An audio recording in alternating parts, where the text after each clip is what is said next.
normally established. And their recommendations are sent to the Director General National Training Authority for final approval.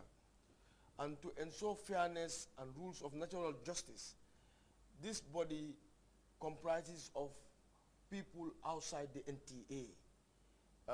Currently, its membership um, consists of a member from the National Assembly Select Committee on Education, the Gambia Chamber of Commerce and Industry, who are currently serving as the chair of this body. They have a representative from the Ministry of Higher Education, Research, Science and Technology, a member from the Ministry of Trade, a member from the Personnel Management Office on the Office of the President, and then a member from the Inspector General of Police. He's also having a representative, and then a member from the Manufacturers Association. I mean, these are the people that review applications for registration and accreditation for all stakeholders within Tibet. Those that are offering the services. That these are the training institutions, trainers, assessors, and verifiers. So basically, these are the people, the membership for this training standards lead body. So all training institutions, they do go through a criteria for registration and accreditation. And I think I will come in when, we have completed introducing ourselves, the various units, to explain what are the standards for the registration and accreditation for training institutions, for trainers, verifiers, and assessors. Yeah, before that, in the process of registration and accreditation, can you tell us what benchmarks you use? What are the benchmarks used in the process? Like Mr. Kinte have just said, these standards are benchmarked with European standards, because with the advent of the GSQF, that is the Gambia Skills Qualifications, we have technical assistance from the European Union that came in to assist us in developing our standards. They have conducted feasibility studies in Senegal, Ghana, Botswana, South Africa, before coming up with the GSQ. And what we perceive to be a good practice, we are taken from this country, and then we are able to develop the GSQ. And the RNA, that is the registration and accreditation, is no exception for this benchmarking. All training institutions that we are existing at the time were all invited to a workshop to develop these standards for the registration and accreditation. Notwithstanding, we are not imposing quality on training institutions. We are rather asking them to take ownership of quality, because if you don't own quality, there is no way that you can deliver quality. So that is the reason why we deem it fitting to ensure that they also participate in the development of these standards. So they all participated. Those are the institutions that we are operating at the time, over 130 training institutions at the time. So they're all participating in developing the standards and validated it. So these standards, as you have asked, include, for the registration of training institution, consists of 7 components.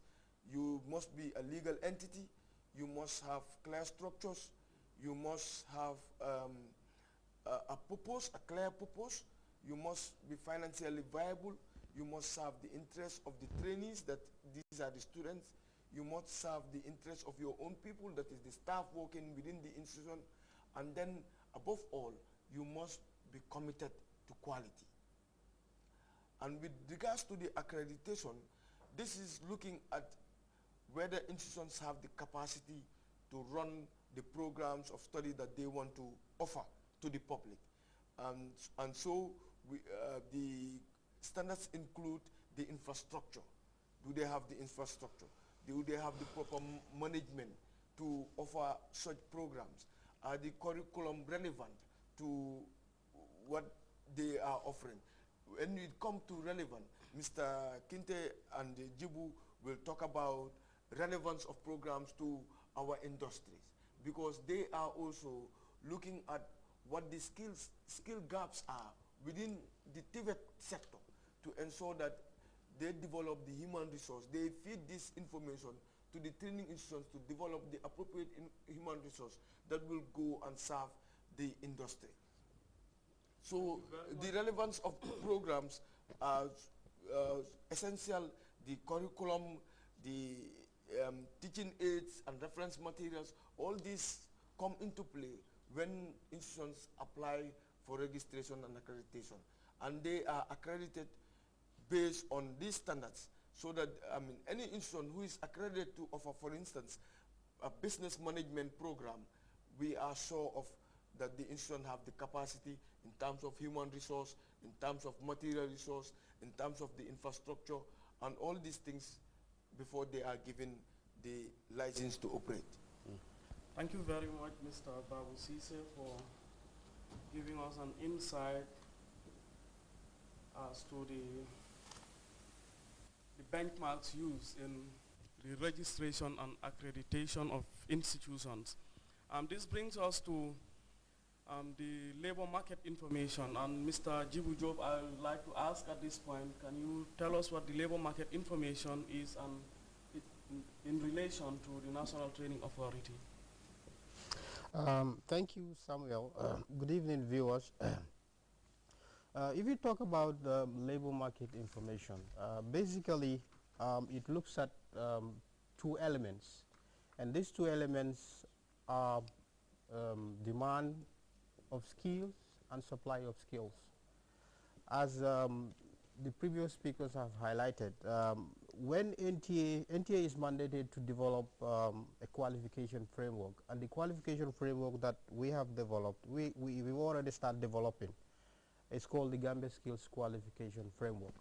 As Babu has mentioned, before we had some technical assistance that came in to look at where do we start to develop, where would we start to develop the GSQ.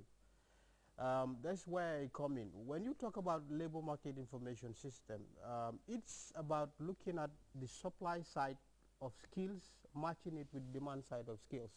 Because when you're training people in institutions and in training centers, at the end of the day, they graduate and they're ready for the job market. And the other side, which is the demand, is where the employers are. These are the people that require the skills of the people that you are training in. Now, how do you match to make sure that these two elements are balanced? There is no mismatch. That's where the labor market information comes in. To see that people that are trained on skills that are required by the employers or by the industry. So at the end of the day, when they graduate, it will be easy for them to be able to acquire jobs or be self-employed. Before we started developing the GSQ, there were some initial studies we have done to look at what are the skills needs of the country. Basically, we conducted two surveys. We conducted a household survey, a training needs assessment, which was conducted countrywide, in addition to an enterprise survey, which we also did. Now, the household survey was looking at what are some of the skills that people would like to be training? What are some of the skills that are missing in certain localities or in certain communities? Now, those two studies we conducted together with other reference materials we have used. For example, government development agenda documents, Vision 2020, and also some data that we acquired from the Gambia Bureau of Statistics. When we analyzed this data, we were able to identify key areas to start with for the Gambia Skills Qualification Framework. And these studies have shown that there are areas that are of priority to the government of the Gambia. And also, there are areas that we have a large presence of foreign nationals. What I mean by foreign nationals is non-Gambians from other countries. For example, I can give you an example like motor mechanics. Most of the workshops we do see in town, a lot of Senegalese people that are working there. And in some other areas like electrical installation, So when we analyze all this data